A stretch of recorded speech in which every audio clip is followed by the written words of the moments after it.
Hi, Luc. Welcome to the gallery. I'm so happy to have another exhibition with you on Rachel Street in Montreal. This is an amazing venue that we have in Montreal. And until just recently, we had an online exhibition of your new unpublished works from the Panoscopic Journal. Yeah. And that show was actually hinted at through the window display of the gallery. But with the reopening of the gallery, we have to say we're still in the pandemic. This is the 18th of February, 2021. We thought we would do a kind of a little mini survey for the visitors that now can access in presence. We, or at least I must confess, you made me a gift of an amazing installation and you entitled it Anamorphosis.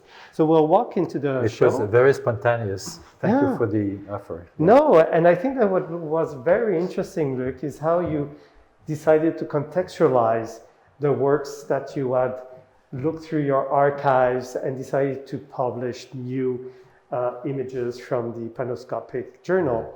So now we are, even though the gallery is small, I think that we can keep our social, physical distancing, we can maybe continue the conversation without our masks. Because we can be socially close, exactly, with a physical distance. Et voilà. So welcome, Luc, to the gallery, to your show, and I thought it would be interesting to engage the viewers with a presentation of the works, because from what I understand, actually to put in context these unpublished images, you went back close to 40 years into your production. And this is an homage to perseverance and commitment to your art. So welcome.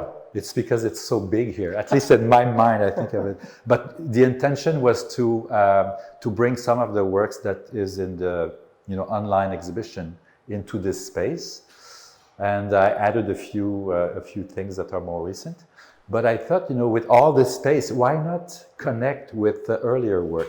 So what you have in this room, basically, is a kind of the genesis of these images. And just before going to the genesis of these images, maybe if we look at this one here, these images are artifacts of works that were destined to be projected inside these hemispherical screen here. So the way I produced these images were an optical anamorphosis, no computer transformation or anything, just this is what the camera sees.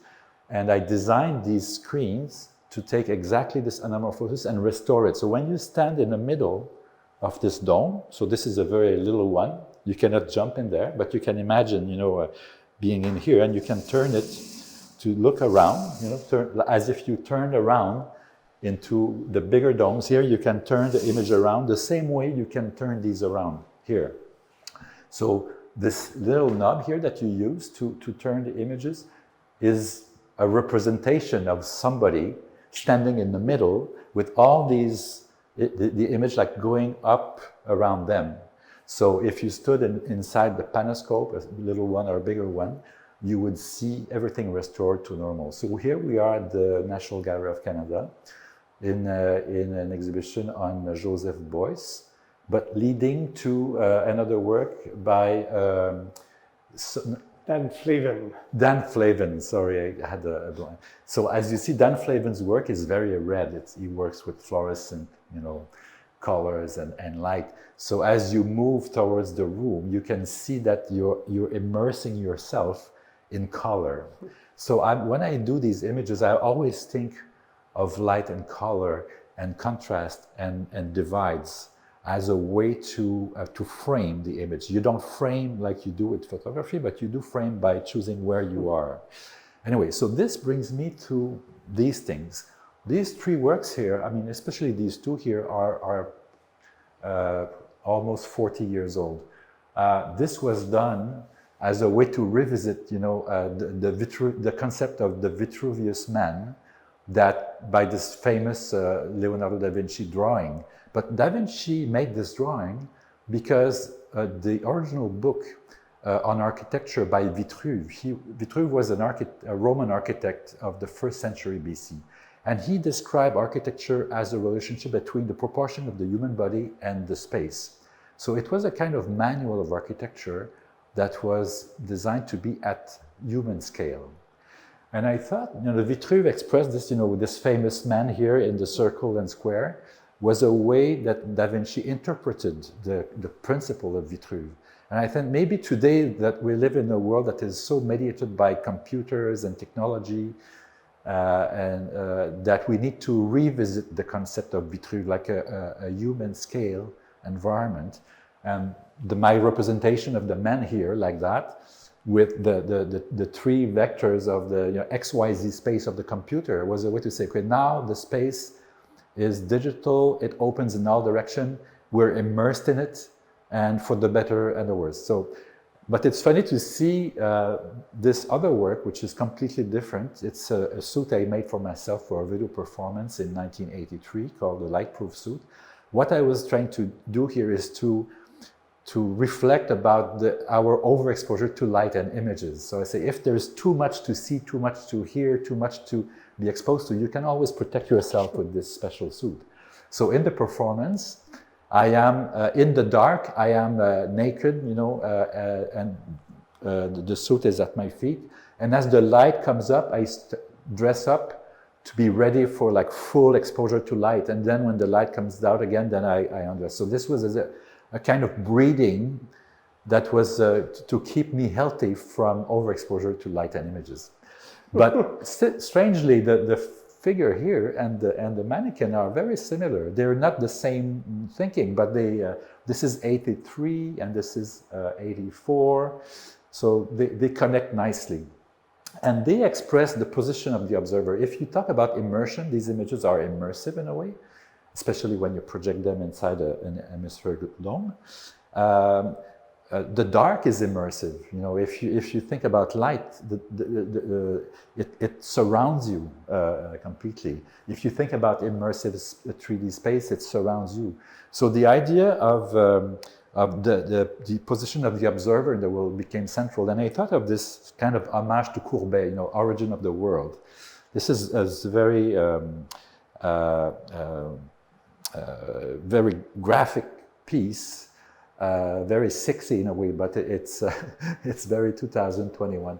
The matricial aspect of the dome would be the feminine, component of this system, and the vertical shaft would be the more masculine component traversing the sphere. For me, it expressed the two things: the fact that immersion is really pregnant as a way to connect to the world around you.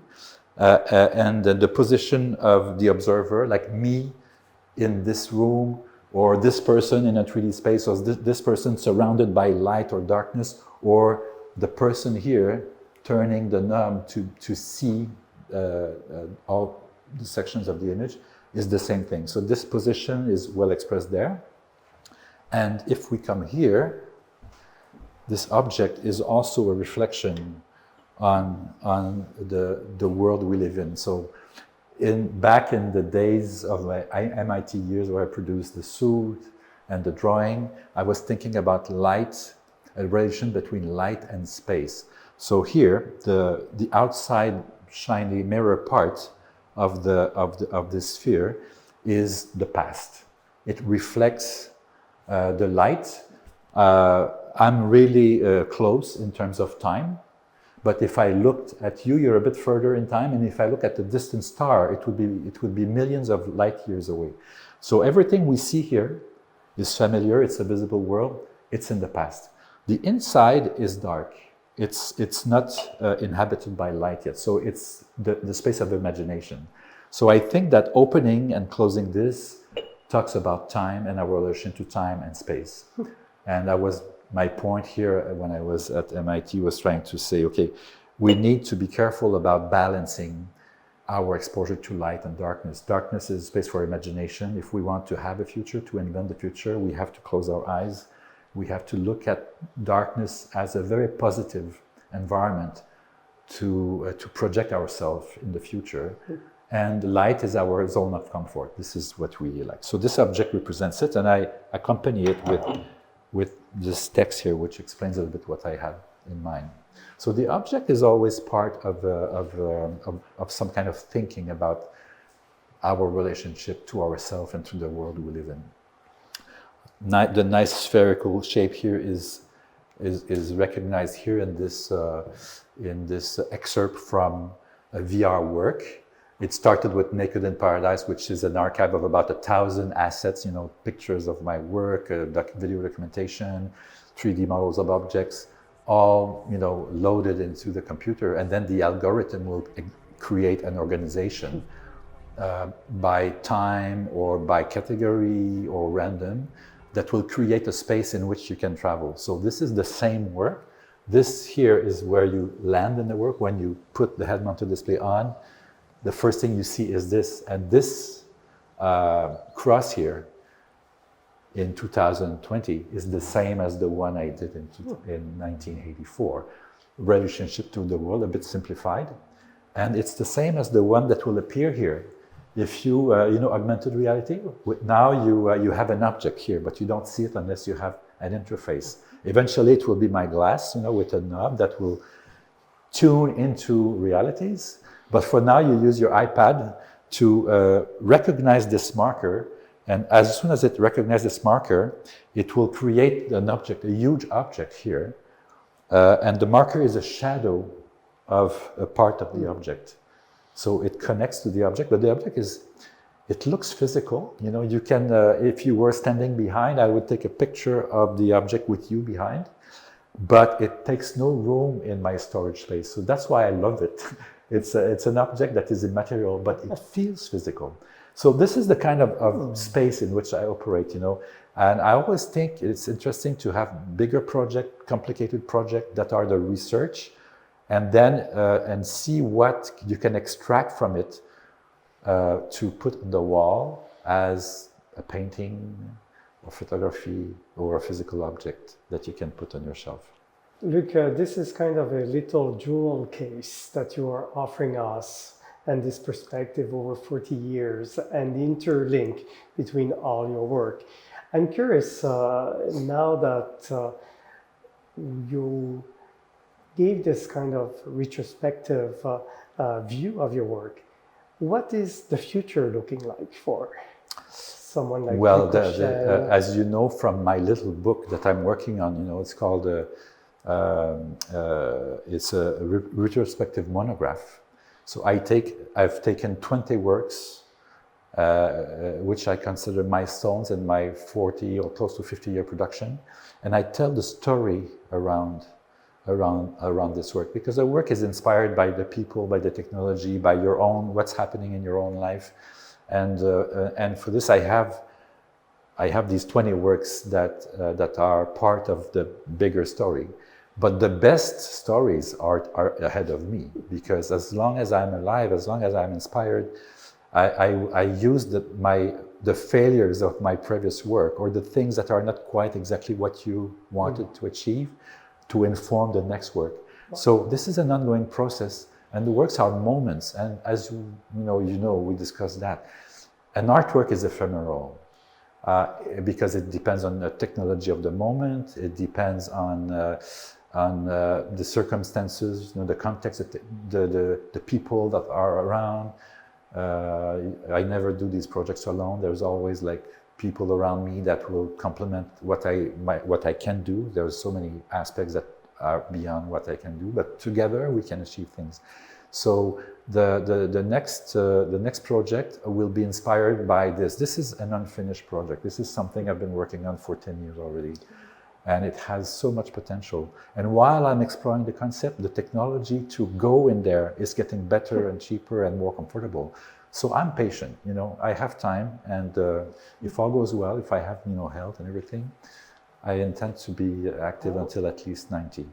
Well, I wish you really long life and lots of all these creative bursts so that you are able to put to the public and for us to experience it. So thank you so much. Thank you, and welcome in the physical exhibition. It's no matter what we think, we're forced to invent new ways to be together, but seeing the things physically, manipulating the object is irreplaceable.